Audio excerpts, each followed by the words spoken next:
Listeners, we've a special treat for you today, for as the domed ceiling of the hallowed hall began to dance with portents, our oracles realized the presence that would be gracing us this joyous day was not one, but two, a father and a daughter, Marc and Kristina Ritorto, the latter of whom began realizing her love for writing on the printed page at the remarkable young age of 4 years old, and now, at the age of only 10, has 2 published novels to her name, Invisible Girl and I Am a Survivor, inspiring and heartwarming tales about friendship and overcoming life's most unexpected and unjust challenges.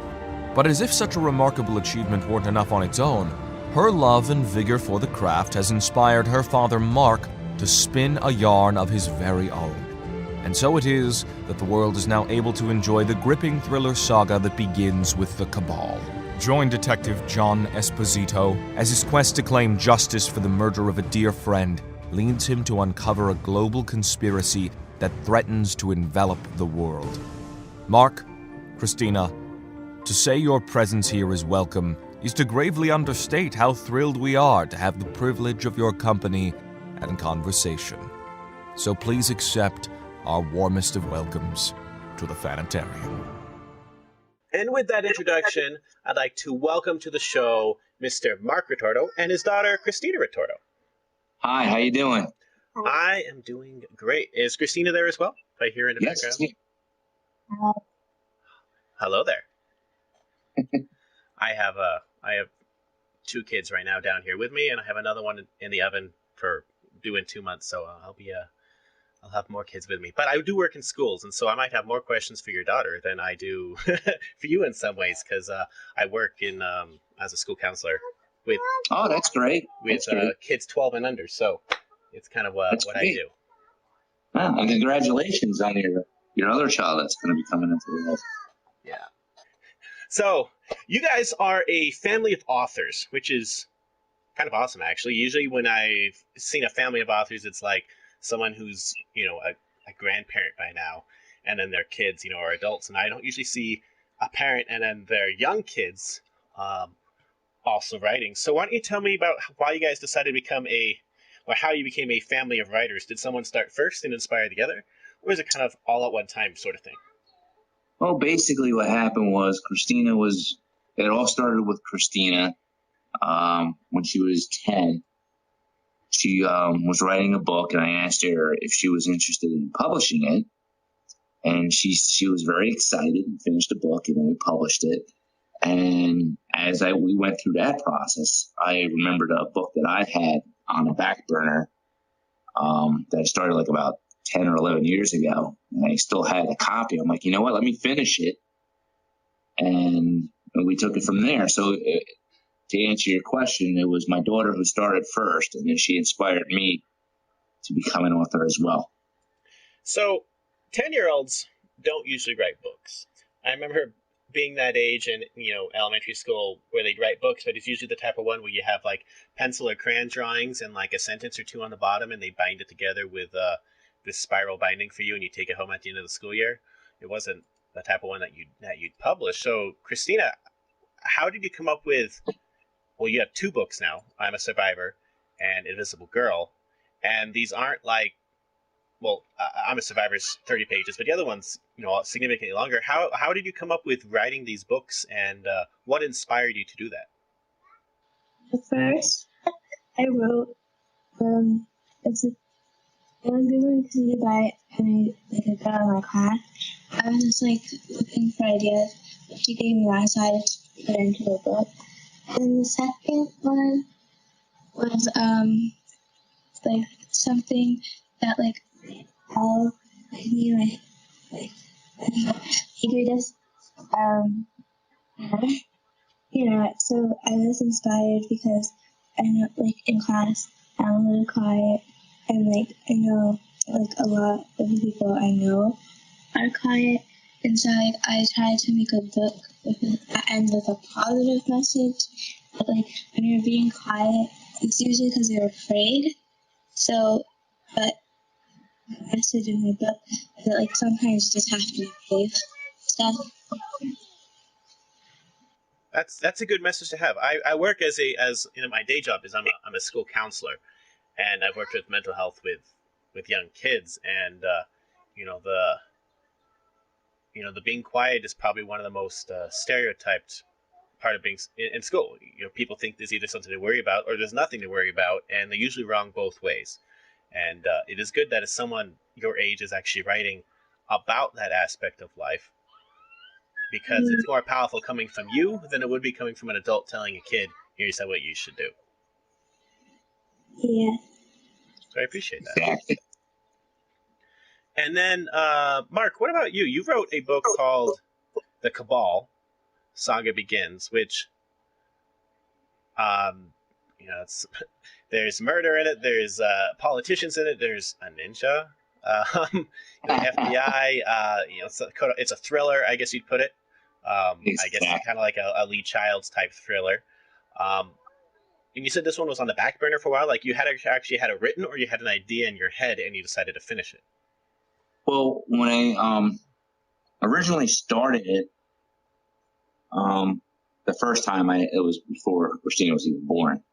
It was really originally just mostly supposed to be a book based on a ninja character. But 10 years later, around the time when I decided to get back into writing a book, a friend of mine, a longtime friend of mine, got diagnosed with cancer. So I took a lot of my personal frustrations and put it into the book. So in the book, the main character is trying to solve a murder of a friend. Mm-hmm. So I guess in this case, I'm trying to figure out in my own way as to, why bad things happen to good people. So during the course of the book, this particular character, not only is his friend dead, but this happened to be a U.S. senator, and then he encounters a bunch of people during the course of the investigation, and then they determined that their lives had all been impacted by this one particular secret society called the Cabal. And then as the investigation continues on, it is discovered that this secret society, the Cabal, has a plan for an international terrorist attack, and at the end of the day, they end up thwarting the attack. The book, has all the ingredients of a great action, thriller, suspense, adventure book. So if anybody's out there, they like action and suspense, along with conspiracy theories, vigilante, justice, and action heroes, then this is the perfect book. It's good for both adults and young adults who love action adventure novels. And I'm assuming that the ninja character has something to do with your love of martial arts?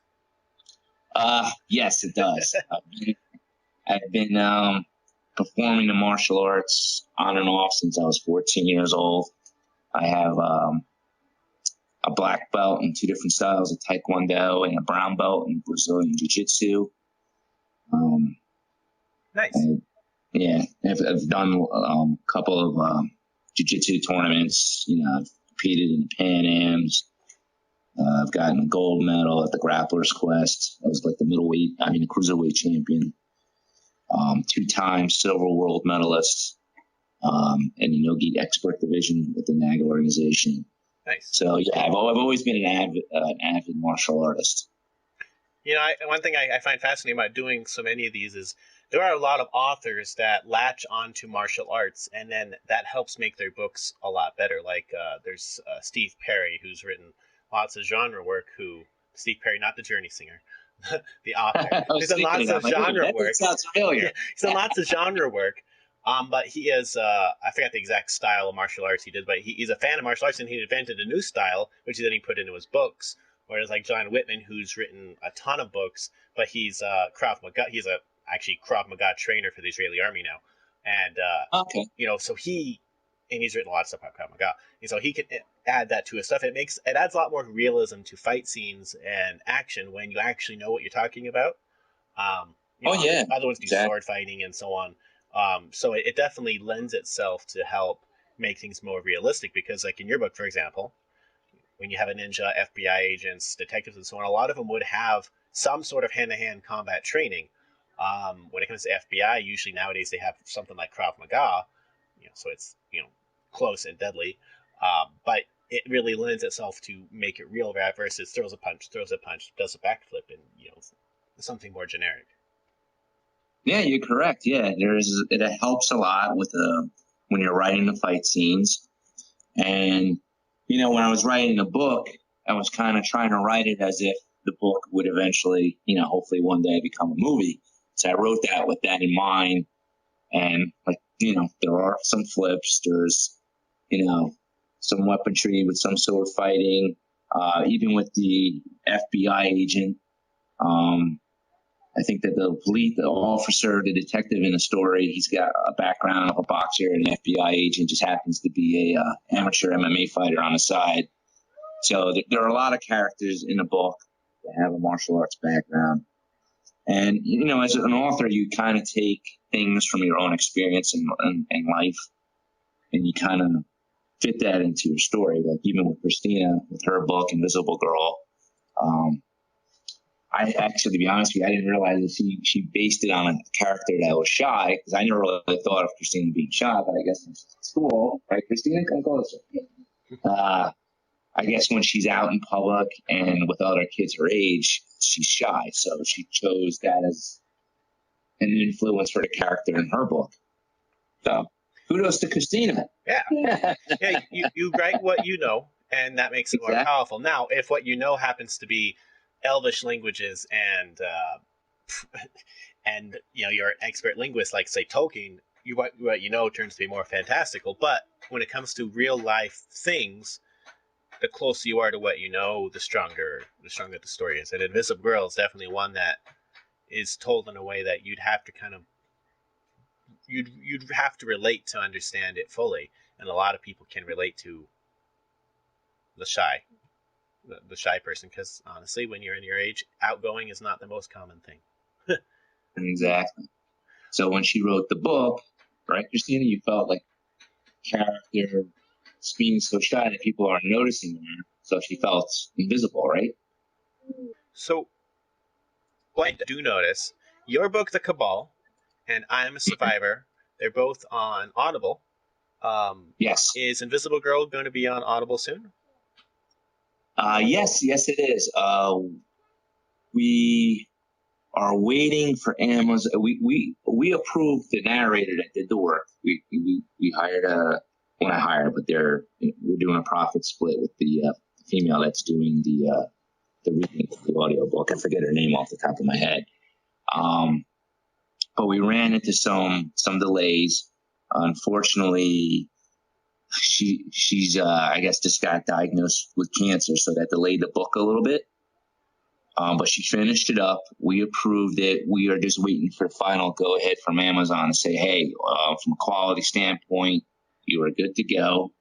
So hopefully we'll hear back within 10 to 14 business days, and that will be out in the market. Like you said, her other book, I Am Survivor, that actually just came out into audio book format probably like 2 or 3 months ago. And I think my book, The Cabal, came out a month before that. But yes, her Invisible Girl will be out in audio book format very soon. So do you guys have any contact or know your narrators personally at all? Like, I Am Survivor is Felicia Ilinum, and The Cabal is Christian Eros.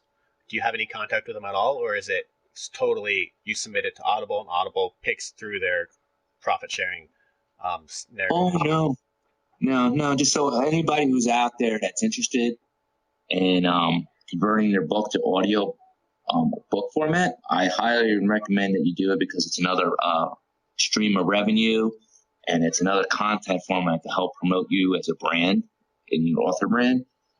Basically, when you go through the program is called ACX. That's the company that actually makes the audiobooks for Audible. And you have to have your book published first, particularly in Kindle format. And then so that it's in the system. And then what you do is you go through a process. You choose whether you want to go exclusive with them, which is like a 7-year contract. And if you do that, there's no upfront cost to you as an author. And you submit it out to the marketplace, and then you get all these, you write a little script up, and all these narrators, or voice actors as they like to be called, audition for your book. And that's the route we chose. The other route is if you don't want to be exclusive with Amazon, you can choose to pay the voice actor. I don't know if it's like a finished product or by the hour. I forget the specifics, but so far we had a good experience, especially the gentleman that did my book, Christian Eros, the Audible. I found him to be very right on point. He contacted me after I approved and asked him told him that he passed the audition. He immediately made contact with me through Google Hangouts. We had a voice chat. And then I would say he was done with my book within a week. And then after that, we've done if you go to our YouTube channel, you'll see like me interviewing him on the YouTube. Okay. So yeah, he was very helpful. So we've been kind of lucky. You put the script out there, you make it known in the marketplace on ACX saying that, hey, my book is available for auditions, and then all these voice actors audition it, and then you listen to the audio sample they provide, and then you pick it. Okay. And that's pretty much it. And then after they do the work, you approve it, and then what ACX does is they actually have someone that does a sound check to make sure it meets their quality standards.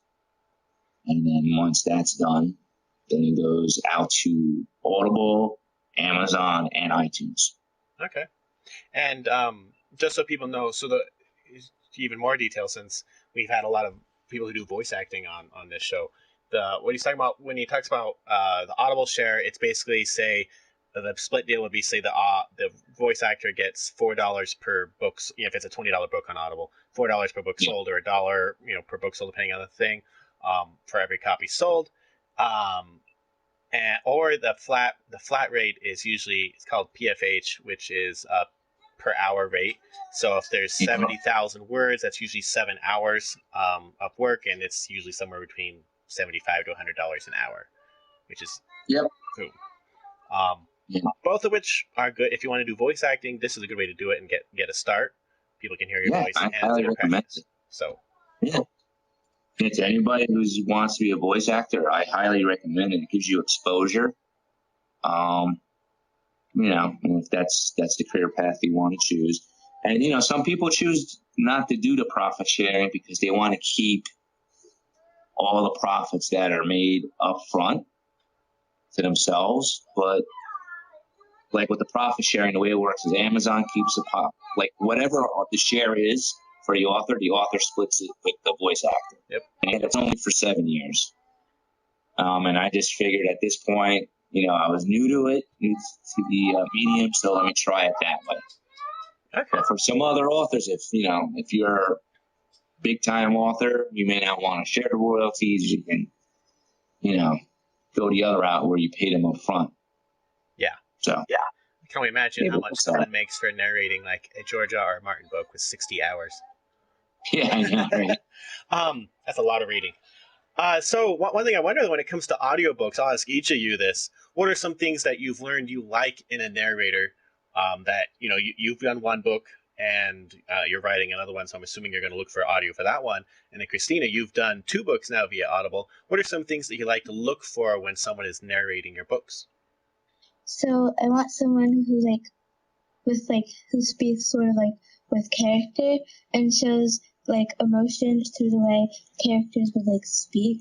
So if someone in my book was angry, it would be cool if someone would show the anger, because it's important that the readers know how the characters in my book are feeling, because feelings are a big part in my books. Yep. Okay, that makes sense. What about you, Mark? What do you like to look for? I think Kristina hit it on the button. You don't want someone that sounds like a robot when you read the book. Because if that was the case, I would have done it myself, and I would have gotten a bigger portion of the profits. But I felt that I wanted someone, not only from a time-saving standpoint, because it would take time for me to do the book correctly. I figured it's easier if you get an actor because they know how to interpret a character because they're used to reading scripts. And like the gentleman, Kristina Ritorto, who did my audio book, he did a great job. He changed his voice to meet each character in my book.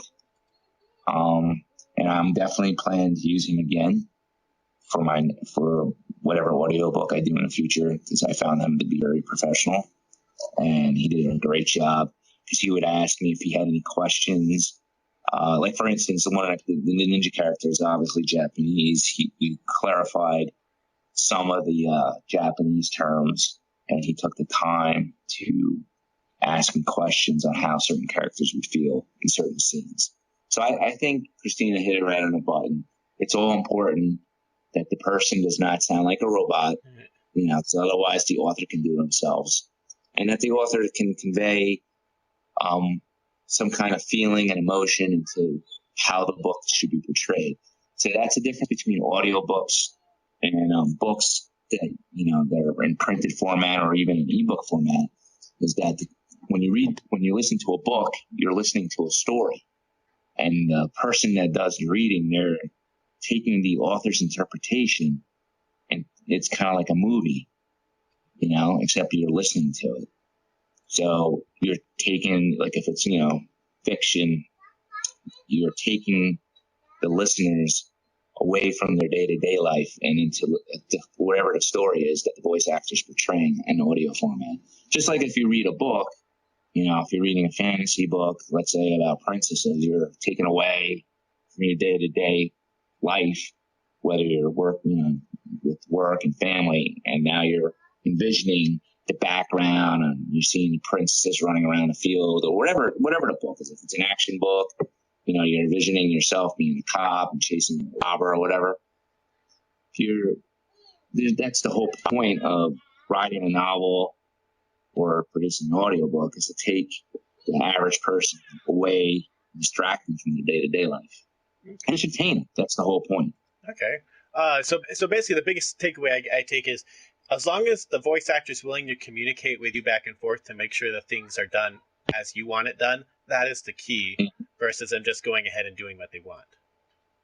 Exactly. Okay. That's good to know. So another question I have for both you is, what is the biggest challenge or something you've learned through trial, I guess, writing your books that you wish you had known before you started? You want to answer that one, Kristina? Okay. Really, I think when you write a book, you have, the idea, but, it's really hard to make it long enough for it to be an actual book. Yeah. It takes, forever just to get, 30 pages done. It takes forever. And, also, with, the format of a book, you sort of need to, know about that before you actually start to write a book. Because if you don't have the right format and you print out your book, it doesn't really look right. And, yeah. Understood. Yeah.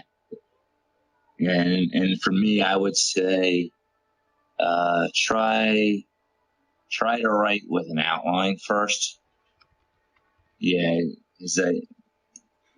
that's what I'm doing now with my second book. Of course, you do go off the beaten path, but it does help if you have an outline to follow. So for any would-be authors out there, I would try. If I were you, I would outline the characters and try to write, in an outline format, how are you going to plan each chapter and how you plan the story to go. I think it makes it a little easier than writing off the cuff. I mean, you're going to deviate a little bit. I mean, right now I find that I'm deviating a lot from my outline, but you can always add that back into the outline. This way you don't lose your point. I mean, unless you have the time to sit there and write pages on pages and hours at a time. Most people don't have that because they got, family and they got kids. So they may write one day and then stop for 2 or 3 days and get back to it. So that's another benefit of having an outline. And it doesn't only help you with the story process, but it helps you to keep on track when you have to go back to writing. That makes sense. Yeah. And if you want to I also found book covers being kind of hard. Yeah.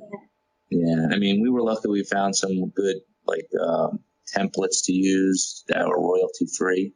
But you can hire someone, or if you do it with Photoshop or GIMP, and you can play around with that. But it's kind of hard, like when doing a paperback, like formatting the pages right. But I would say those were learning experiences we had. And then the other thing is marketing. For all those would-be authors, you just don't publish the book and you sit on your laurels unless you just want to say that you published a book. If you're trying to get your book sales up, and I mean, we're not looking to become rich and famous off this, but we just didn't write the book just to see we published a book. So you have to do, just like with podcasters, you have to spend a lot of time marketing yourself as a product. You have to do like what we're doing now, podcast interviews. You have to engage yourself in social media. You have to blog. And unless you got tons of money and you can pay Amazon or Facebook to do ads for you, that's the other way, or Google. But otherwise, you have to learn or hire someone to do your marketing for you. That makes a lot of sense. And when it comes to covers, a lot of people spend a lot of time trying to find an artist to do it or so on. And you guys found some pretty good covers. But yes, I can see why that would be a very difficult part of it, because it's your book. What is best going to represent it? And that can be really hard, especially if you're like me and you're like, has to be perfect. And nope, something's imperfect. Delete that, move on. Yep, exactly. Okay, so let's talk more in depth about your book. So with Kristina, we already talked about Invisible Girls, about a shy girl who's never had a friend, and how you were kind of that shy girl and you wanted to get that story out.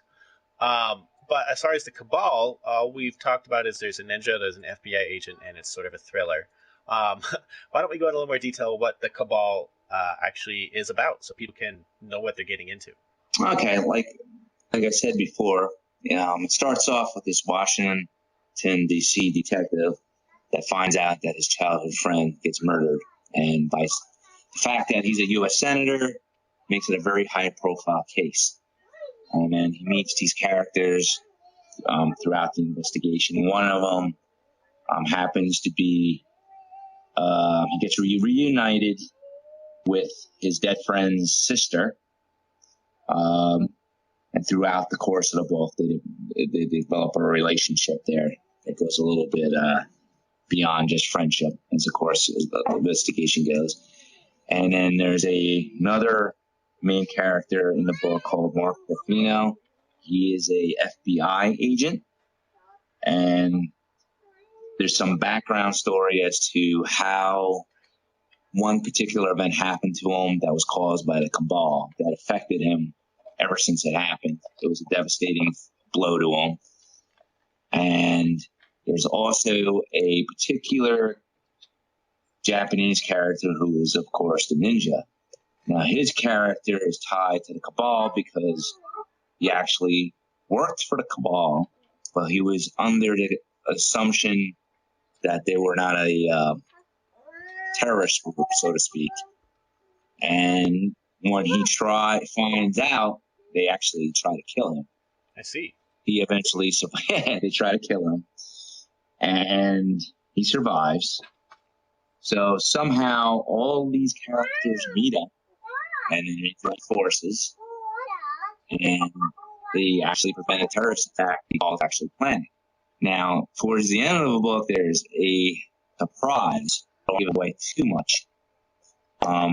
Where if this particular group of people did not come and save them, they would not have survived. Okay. And that leads into a totally different series that will eventually happen. Now, each character in the book will eventually be spawned off into their own series. Okay. And there's also the team of people that save them at the end. That also leads into another different series. And then you actually got the secret society themselves. That obviously there's going to be continuation of that, because even though they got stopped, that doesn't mean they're going to not come again and try to, do more attacks. So is the next book that you're writing a continuation of this, or is it something else? Well, right now, when I got that one done with that one, as I was writing that book, I'm like, you know what? I got a bunch of other ideas for different types of books. So I took out like an app on my phone called Inkpad, and I wrote down all these great ideas. And one of them was a unique story about a vampire, but it's not the typical Twilight or Vampire Diaries. Or Anne Rice vampire? It's like more of an Anne Rice vampire, or is it like a classic vampire or modern? It's. I will say it's in some terms it might be related. It's going to be a totally different story, but like the characters that you see in the Anne Rice novels, they're not. I don't want to. They're not like the wimpy vampires. Yeah, it's the classic vampire where they're sort of where their power and, well, the more details about a vampire aren't necessarily safe for little girls. Let's just say vampires of mythology are very different than vampires of Twilight. Which, if you like Twilight, it's fine, but they're different. Yeah. I mean, basically, I'm not done with the book yet, but I mean, I can give you guys the gist. Basically, because I still got a while to go. Basically, this particular book is going to be based on take place during World War II, where the Nazis not only tortured and killed people of Jewish descent, but they also killed and punished gypsies. Yep. So there's a little historical fiction to the book, which is kind of what I like. And the fact that gypsies are always somehow associated with the occult, that also appealed to me. So that's what I chose. And basically, he gets captured. He gets separated from his daughter. And then he spends the rest of his, in book one anyway, trying to get his daughter back. Okay. So that's pretty much the gist. And what I'm doing is I'm writing one big novel, and I'm going to split it up. Like I'm going to write, like, let's say a 700-page book, but I'm going to split it up into three 250-page books. Okay. This way, the readers won't have to wait that long. Okay, that makes sense. It's kind of like a podcast. Like, like they say you shouldn't wait too long to put out an episode. Some people do it daily. Some people do it weekly. Yeah. It's all about content. So that's my goal. And then I'm going to go back and write the sequel for the Cabal. Okay. But you are planning on going back to that. It's just not happening just yet. Oh, yeah. I already got a request from one reader. He's looking for an origin story for actually the Japanese character, the ninja. Well, so I got to figure that out. That's really good. Yeah. So we've already talked about Amazon and Audible. We know they're on Kindle, and we know you can get paperback, which I'm assuming is the Amazon setup where they print to order for paperback. Yes, and it's also on Barnes and Noble. Do they print to order as well, or is it in the shelves in the store? Yes, they print to on demand as well. Okay, so there's this print on demand. So you go to BarnesandNoble.com, not in the store. Well, it could be in the store, for all I know. Because we saw some books getting sold that were out of network, so I assume that was from a store. I could be wrong. Okay. But for the most part, it's on BarnesandNoble.com and Amazon.com. But just so everybody's aware, we also have hardcover copies of our book that are only available on our website, which is www.ritortofamilybooks.com. Okay. So if you go to the website, you'll see, like, if you want to buy it from Amazon, click on this button. If you want to buy it from Barnes & Noble, click on this button. And if you want a hardcover button, click on a hardcover version, click on this button. And then we also have a shop link. If you click on our shop link, that brings you to our swag page, where we have T-shirts and hoodies and hats and mugs based on the books themselves. Like, there's an Invisible Girl hat, there's an Invisible Girl T-shirt, there's a ball hoodie. Okay. Yeah. Okay, that makes So, sense. Because with Barnes and Noble, honestly, when you're in Barnes and Noble, it's sometimes hard to find specific books. If you're like, I need this specific book, good luck if you can find it sometimes, because you don't know what's ever on the exactly. shelf in a Barnes and Noble these days. But online, they have a lot of very good options. Yeah. Okay, that's really cool. So, I'll link to your websites in when I post this up, which will be right after I get the intro back from my voice actor, who also does stuff on Audible. Okay. If you like his voice, you can look for him there too. Okay. Okay, and you have, and the other book by Kristina will be out on Audible. Invisible Girl will be out this summer sometime. Yeah. Within hopefully the next 2 weeks. Is it a different narrator than the first one? Is it still Felicia Elinum, or is it someone else? The storyline? No, narrator. Is it a different narrator than Felicia Elinum, who did the I Am Survivor? Yeah. Oh, yeah, they're two different narrators, yes. Okay. Well, on that note, why don't you plug your Facebook and Twitter if people want to get in contact with you about more questions? You did your websites. It's do social media so people can get hold of you. And also your show. You do a podcast as well, which is not the same content as this one, but I'm quite sure there are plenty of people who would be interested in that one and what you do. Heck, we've had... Back in the day, we had like Diamond Dallas Page on here, and that was totally random. But I think that would fit more your podcast than mine. So it's let's promote your stuff. Okay, yeah. So I have a podcast called Marc the Shark MMA Show. Basically, the show follows the sport of mixed martial arts. We cover all the events. We give picks on who we think is going to win a particular UFC fight or a PFL fight or a Bellator fight. And then we also discuss what's going on in the news with the sport. And we also interview health and fitness professionals in the industry so that anybody listening to the podcast, they can learn about what's going on in the world in terms of fitness and health. We've had sports psychologists, we've had MMA fighters. And in terms of social media, we do have a YouTube channel. It's just called Marc Ritorto Author. And for Facebook, if you look at Ritorto Family Books, you'll find we have a Facebook page there, or you can look for me, Marc with a C, not with a K, Ritorto, Ritorto.